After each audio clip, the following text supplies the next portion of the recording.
신개념 미디어 잡담쇼 미잡쇼. 예, 안녕하십니까. 예, 미잡쇼 다시 돌아왔습니다. 예, 저는 여전히 주님의 종이고 앞으로도 주님의 종 유현재라고 합니다.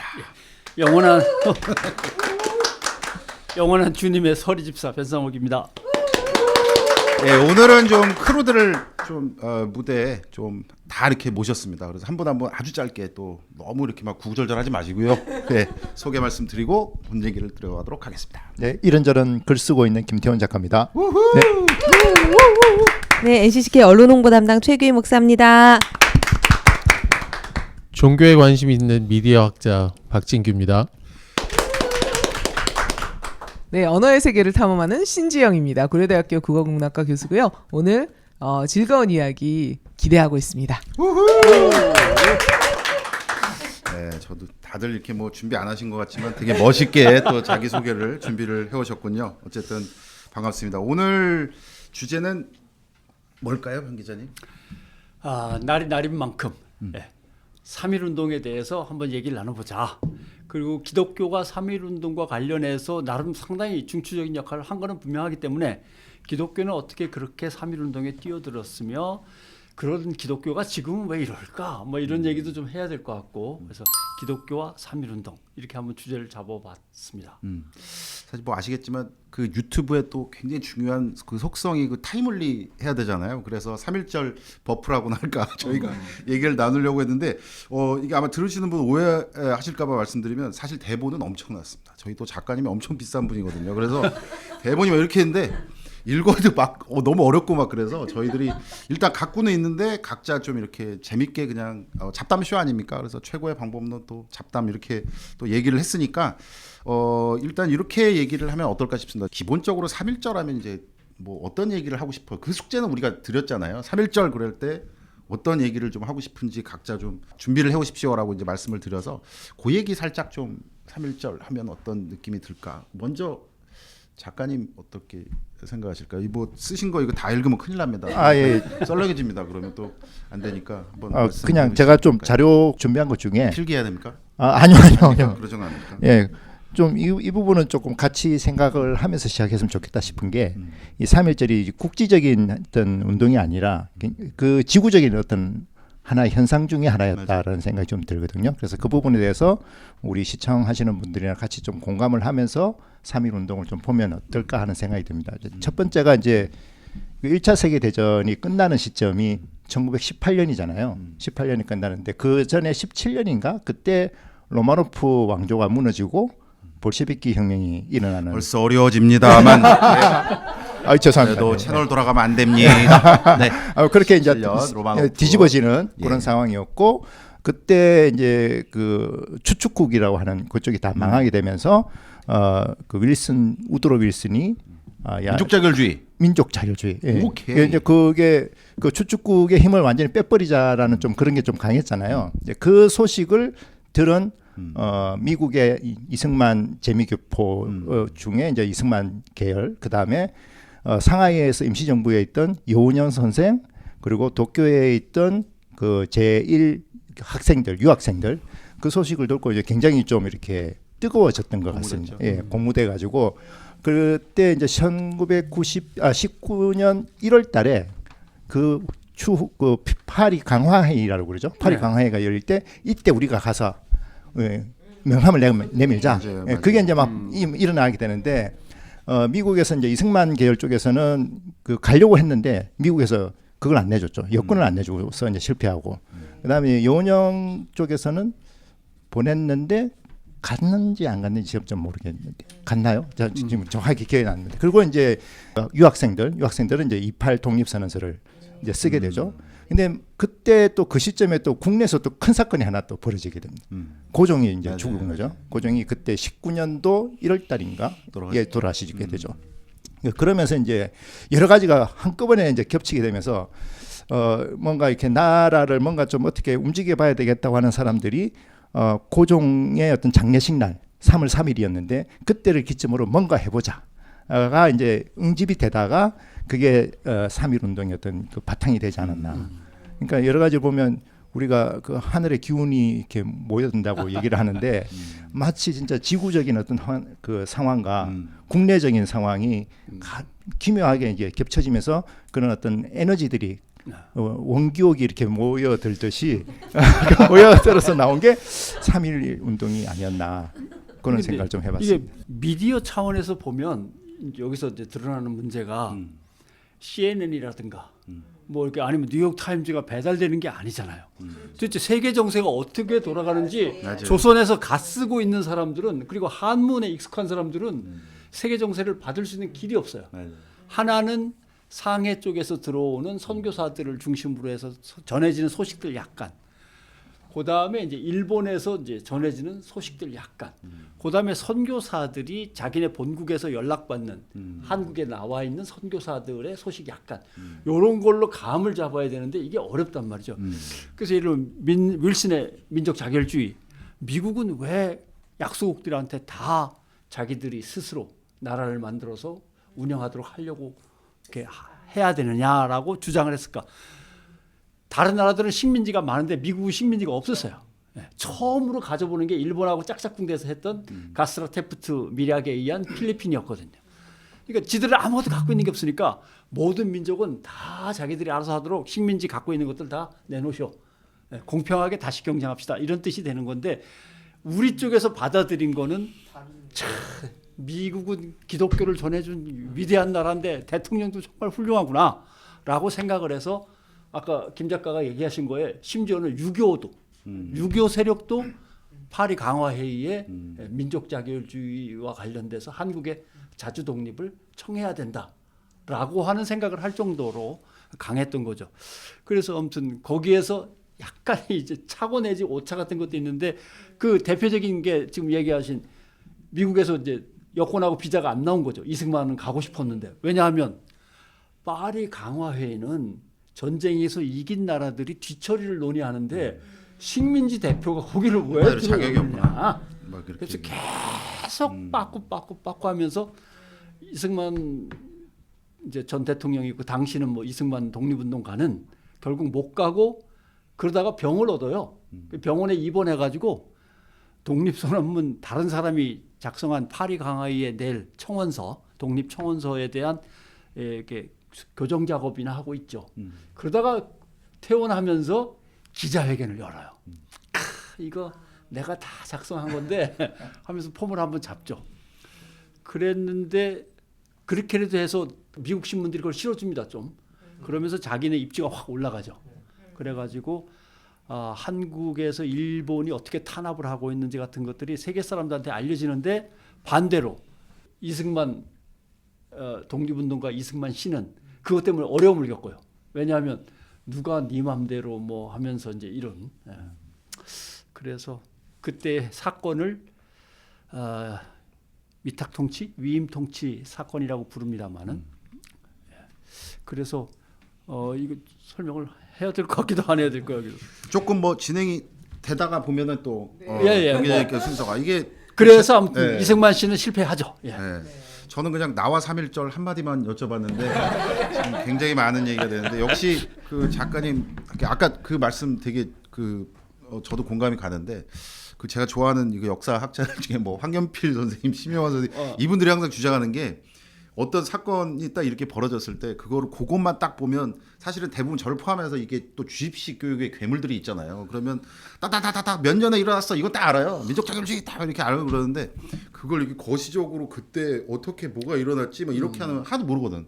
근데 사실 모든 일어나는 사건은 나비 효과가 있잖아요. 근데 그렇게 한번 했으면 좋겠다라는 말씀을 좀 주신 것 같아서 그 얘기도 되게 좀 있어 보이는 듯한 나와 3.1절 그랬는데 또 역사 얘기로 또 이렇게 되는데 아무튼 뭐 그렇습니다. 혹시 교수님 나와 3.1절 뭐 이러면 또 이렇게 한번 말씀해 주시면 어떨까요? 3.1절 얘기하면 저는 어렸을 때 이제 아주 보수적인 그런 색깔을 가지고 있는 대형교회를 다녔었는데 이제 제가 80년대 뭐 중학교, 고등학교를 다니면서 당시에 뭐 워낙 엄혹한 그런 한국의 현실 속에서 어떤 공적 영역에서 일어나는 일들에 대해서 교회가 이야기하거나 뭐 평가를 하거나 하는 것들이 철저히 금기시되거나 혹은 스스로 하지 않았을 그런 시절에 그 교회에서 3.1절 가까이만 되면 3.1절 예배를 드렸던 기념 예배를 드렸던 기억이 나거든요. 그 기념 예배 속에는 항상 그 독립선언문의 낭독이 있었고 같이 다 낭독을 했었고 그리고 애국가 제창이 있었고 예배 가운데 애국가가 들어갔다는 것도 어린 시절에 굉장히 큰 기억으로 남아 있어서 맞아요. 지금 생각해 보면 뭔가 이렇게 한국 교회가 공적 영역에 그런 신앙의 색깔을 가지고 뭔가 접근하려고 했었던 그런 저한테는 첫 번째 기억으로 남아 있는 게 굉장히 흥미롭게 느껴지고 그렇다면 그때 3.1절에 대해서 그 보수적인 교회가 어떤 의미를 가지고 있었을까, 어떻게 해석했을까, 또 지금은 어떻게 해석하고 있나, 뭐 이런 얘기들도 우리가 해보면 재밌을 것 같다라는 생각을 해봤습니다.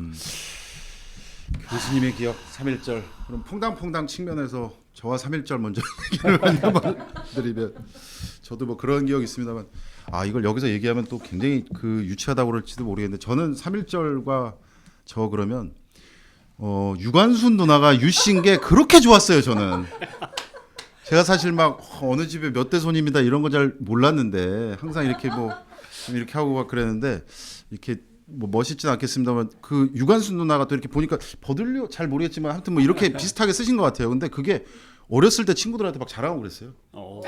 자랑을 우리 하죠. 집에선 사실 누나라고 불렀어 막 이러면서 유관순 누나 막 이렇게 하면서 되게 뿌듯하고 막 그랬었던 기억이 좀 있어서 나도 한 부분이겠구나라고 막 했었는데 자 PD님 괜찮으신가요? 이게 퐁당퐁당? 예. 그래서 그 3.1 독립선언서는 최남선 자 유치함의 끝은 어딘가요? 그러면 근데 가서 이렇게 나서지 않을 수가 없는데 여기서 변씨 얘기를 하면은 욕 먹을 것 같고 첫째 이제 박 교수님이 얘기했던 문제에 대해서 3.1 운동의 독립선언을 하는데 천도교와 불교와 함께 할 거니까 들어오쇼라고 기독교에 제안이 왔을 때 목사님들이 멘붕에 조금 빠진 거예요. 첫째, 타종교하고 같이 할 수 예, 그 당시에 보수적인 그 기독교로서는 타종교하고 뭘 같이 한다고? 두 번째, 만세운동이라고 하는 거 독립선언이라고 하는데 이게 만세를 부르겠다고 민중들이 쫙 기다리고 있다가 대중적인 어떤 운동이 됐을 때 경찰하고 부딪히면 그 피해는 또 어떻게 감당할 것이며 이런 걱정. 세 번째, 제일 심각한 거죠. 종교 분리의 원칙에 의해서 국가 이슈와 정치와 종교 종교는 이슈. 이렇게 하나가 진짜. 돼갖거나 엉켜버리면 곤란한데 우리가 받은 신앙의 원칙은 정치하고는 거리를 둬라라고 하는 문제인데 네 번째 문제가 등장한 거죠. 이게 이제 일부 목사님들이 민족 자결과 독립이라고 하는 것은 그러면 하나님과는 아무 관계없이 하나님의 역사적 섭리와는 아무 관계없이 인간이 스스로의 힘으로 쟁취할 수 있는 것이냐? 아닐 것이다.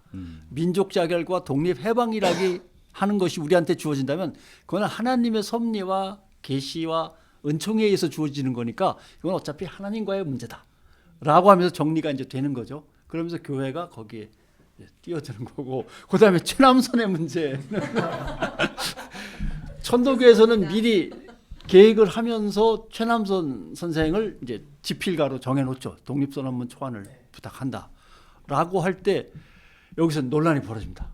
그러면 기독교 정신이 그 안에 담겨 있느냐 안 담겨 있냐인데 내용을 보면 세계 평화, 인류 공영 다 담겨 있는데라고 할 때 나중에 최남선 씨가 YMCA 쪽하고 인터뷰를 하는데 내 주변에 기독교인들이 워낙 많아서 그 친구들로부터 세계관과 역사에 대해서 정말 많은 걸 배웠다.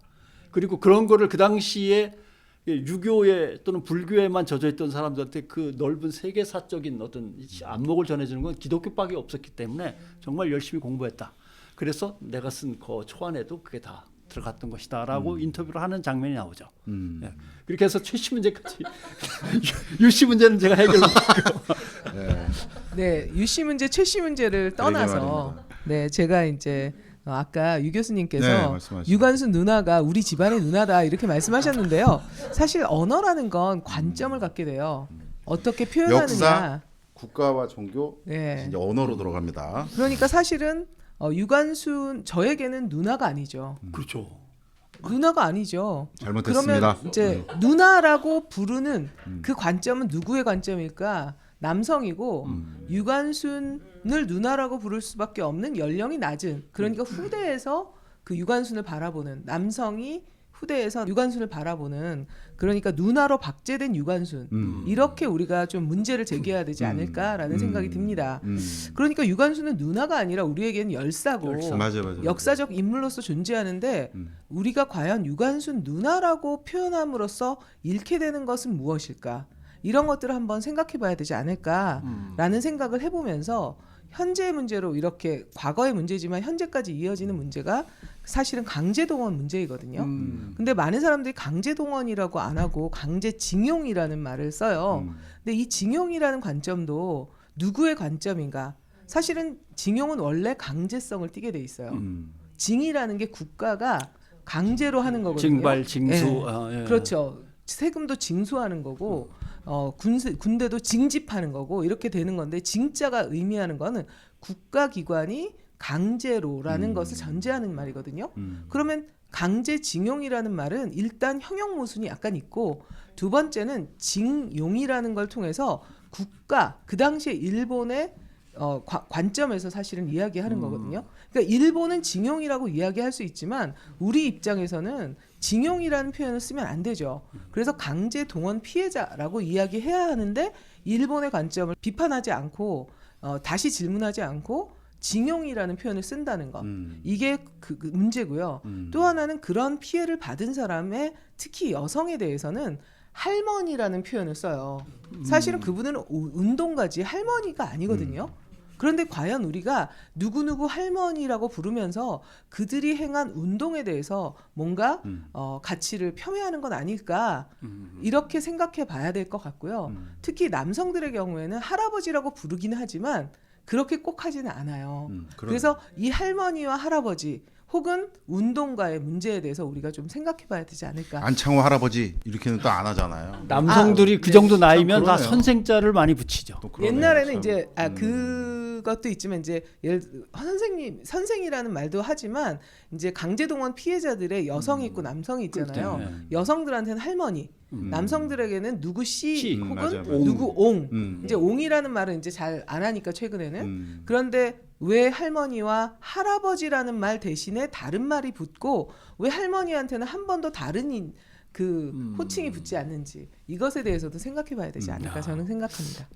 이게 참 보면 1919년이었잖아요. 정말 어마어마한 세월이 지났음에도 불구하고 오늘 이렇게 얘기하면 지금 저는 그냥 몸만 띄웠는데 다들 다다다다 말씀하시는 거 보면 이게 현재적인 의미도 어마어마한 것 같아요. 그리고 뭐 잊을 수도 없고 잊어서도 안 되고, 그리고 아까 말씀하셨던 것처럼 우리가 뭐 역사 또 종교와 국가 또 이렇게 언어 말씀하셨는데 이게 하나하나 빼놓을 게 없고 참 지금도 살아있구나라는 생각도 하고, 우리가 또 알게 모르게 또 언어에 이렇게 보면 제가 최근에 봤던 그 OTT 중에 그 경성 크리처라고 예, 그걸 봤었는데, 그 보면 거기서 그 박서준의 멘트가 뭐가 있냐면, 이제 독립운동을 해라 뭐 이런 식으로 해가지고 네가 부자니까 이렇게 해라 그러는데, 박서준 씨가 뭐라 그러냐 거기 대사에, 나는 태어나서부터 이미 일제하였고 지금도 나는 뭐 거기에 왜 비판을 받아야 되는지 잘 모르겠다. 나는 그냥 살아남는 게 내 특기다라고 이렇게 얘기를 하더라고. 그래서 저도 그 생각이 좀, 이게 과연 이게 19년에 촉발됐고,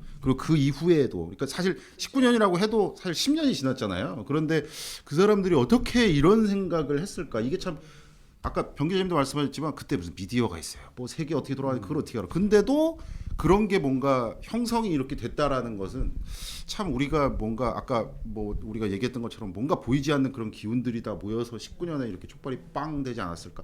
그 마이크 왔다 갔다 하시는 거 보니까 뭔가 얘기를 하셔야 되는 거 같아요. 예. 3.1운동의 현재적인 의미가 중요하다는 말씀하셨는데, 그리고 아까 김태훈 작가님 말씀하신 것도 그런 맥락들이 다 뭔가 이렇게 하나의 방향으로 가서 그 3.1운동이라는 것으로 촉발되었다라는 것으로 해석하는 것이 더 낫다라고 했는데, 이 현재적인 의미에 대해서 이야기할 때 사실은 누구나 지금 3.1운동의 정신이나 그 가치에 대해서 일종의 자기들에게 유리한 쪽으로 아전인수하고 있는 것은 아닌가. 뭐 예를 들면 3.1절만 되면 뭐 보수적인 교회들의 주체로, 혹은 뭐 굉장히 일탈적인 그런 행위를 많이 하는 교회 혹은 목회자의 주도로 막 대규모 집회들이 일어나고, 그걸 통해서 나오는 메시지들이 뭔가 이렇게 기독교적인 시각으로 해석하기 좀 어려운 것들도 많이 나오고 해서 3.1절의 의미가 무엇인지 현재적으로 우리가 그 무엇을 계승해야 되는 것인지 어떤 가치를 주창했던 운동이었는지 이런 것들을 다시 한번 되돌아봐야 되지 않을까. 맞아요.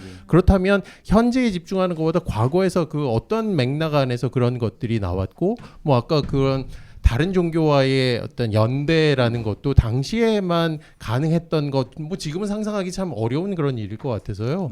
당시에 어떤 맥락에서 그런 것들이 가능했었고 어떤 가치가 3.1운동을 통해서 드러났었는지에 대해 더 집중해야 되지 않을까. 그래야 현재적인 의미에 대해서도 우리가 제대로 해석하고 적용할 수 있지 않을까 그런 생각이 드네요.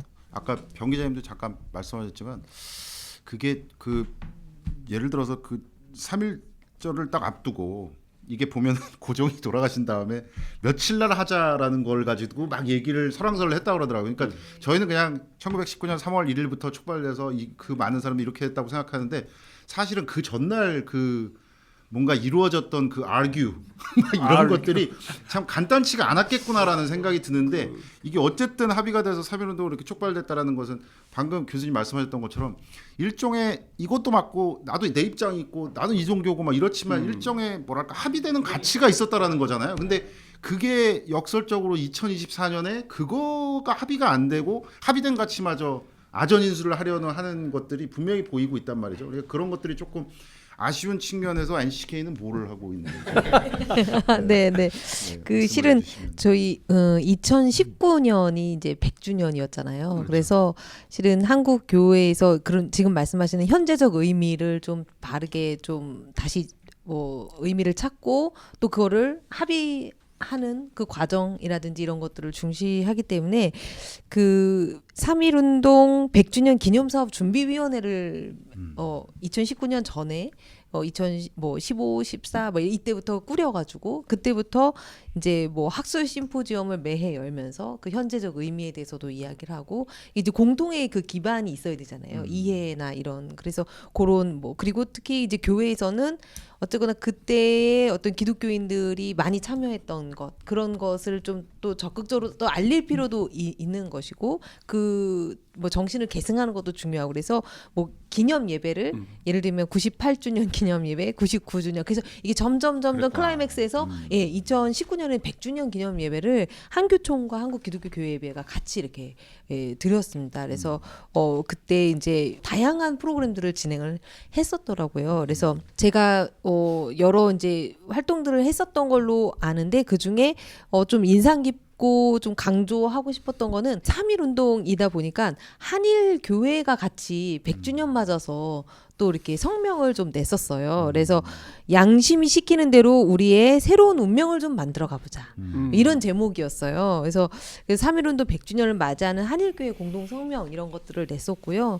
그래서 한국교회는 어떤 이제 3.1운동의 가치가 어디에 있었냐, 뭐 민주주의, 평화, 비폭력 이런 것이 있었고 동양 평화 또 세계 평화 이것이 실은 분리된 것이 아니다 이런 거였잖아요. 그러니까 결국은 한국교회에서는 분단과 냉전으로 인해서 여전히 평화롭지 않은 현실에 대해서 다시 다짐하는 그런 목소리를 냈었고요. 근데 일본 같은 경우는 당시 이제 아베 정권이 그 이제 평화헌법 구조 개정 계속 지금까지 그러니까 이제 그 부분에 대해서 문제 제기를 하면서 좀 비무장 비핵지대가 좀 동아시아가 비무장 비핵지대가 되면 좋겠다. 그리고 28 독립선언, 뭐 3.1운동 행진을 일본 교회에서도 좀 같이 그 정신을 이어가고 싶다. 그런 다짐을 같이 좀 했었는데 그게 좀 너무 인상 깊었습니다. 네네. 자연스럽게 그러면 그 뭐 서리 집사님으로서 예. 주요 기독교인으로서 혹은 기독교 아무튼 3.1 뭐 어떻게 또 이게 제가 해석이 되는 그 게. 최 목사님이 얘기하신 거에 대해서 비사들을 이제 얘기를 하면 듣고 싶은 분들은 일단 구독 좋아요를 한 번씩 눌러주세요. 그렇죠.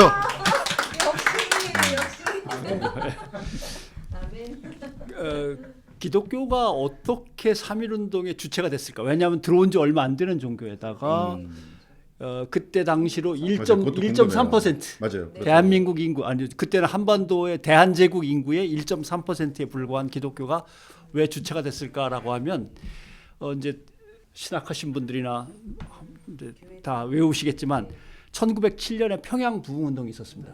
평양 대부흥 운동이 있었는데 거기에서 기독교가 어떤 영적인 대규모의 각성 상태로 접어들면서 기독교 안에 에너지가 막 끌어오를 때죠. 그래서 그 다음에 이제 전국적으로 평양 대부흥 운동을 기점으로 해서 전국적으로 신앙 부흥 운동이 일어나고 규모가 엄청나게 커지는데 조직들도 많아지니까 이 조직과 규모를 컨트롤해야 되는 거예요. 그래서 대충 보면은 장로 교단들이 조선 예수교 장로회 동로회라는 걸로 뭉칩니다. 여러 개로 있다가 4개인가 돼 있었는데 단일화로 해서 이제 커다란 장로교라는 집단이 생기는 거죠.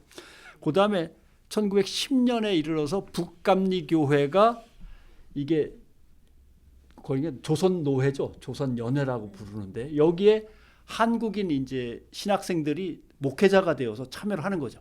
그 전까지는 감리교 선교사들이 미국의 시각과 미국의 입장에서 노회를 움직이고 연회를 움직였다면 이제 한국인 멤버들이 이제 들어가는 거고 이게 1910년이 북감리회, 1918년은 남감리회.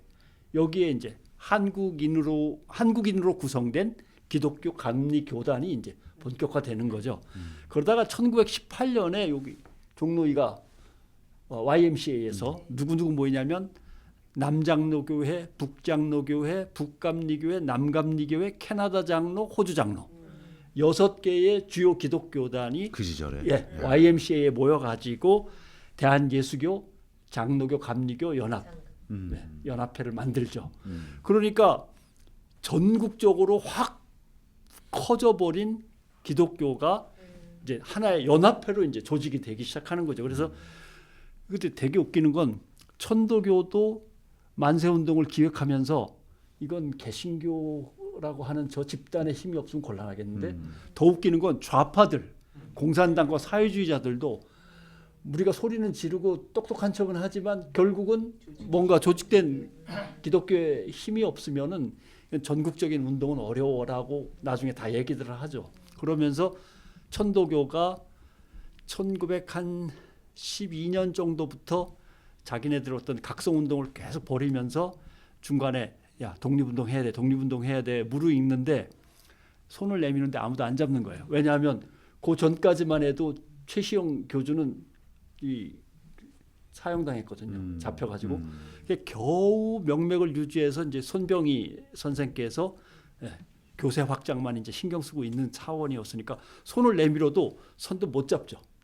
그러다 결국 그러면 천도교가 기획은 하고 있는데 아무런 도움이 안 되니까 이승훈 선생한테 이제 연락을 해서 이승훈 선생이 기독교도 잘하시고 재계도 잘하시고 정계 다 관계 두루 잘 아시니까 기독교의 힘을 좀 이렇게 묶어서 좀 우리한테 보태주십시오라고 해서 기독교와 천도교가 이제 결합이 되는 거죠. 참 이 모든 걸 좀 알았으면 좋겠네요. 우리가 또 마이크를 여러 군데서 지금 자꾸 올라가시는데 PD님은 지금 5분 안에 끝내라 말씀하시는데 혹시 그러면 신 교수님 혹은 작가님 저는 잡담이니까 마이크를 든 적이 없어요. 아 그렇습니까? 저는 그냥 이글거리는 눈빛만 보셨는데 제가 어떤 분이든지 저는 이제 잡담을 좀 해주시면. 두 세력 뭐 거의 불교도 들어갑니다만 나중에. 그 세력들이 이제 그 결과물로서 그 33인의 결과라기보다는 그 세력들의 어떤 열망들이 모여서 나온 결과가 결국에 이제 임시정부 형태가 되지 않겠습니까? 그쵸. 그리고 이제 그 3.1운동이 있고 나서 불과 40일 뒤에 임시의정원이 만들어지잖아요. 그리고 거기에서 이게 이제 출발점이 고종승한데 맞아요.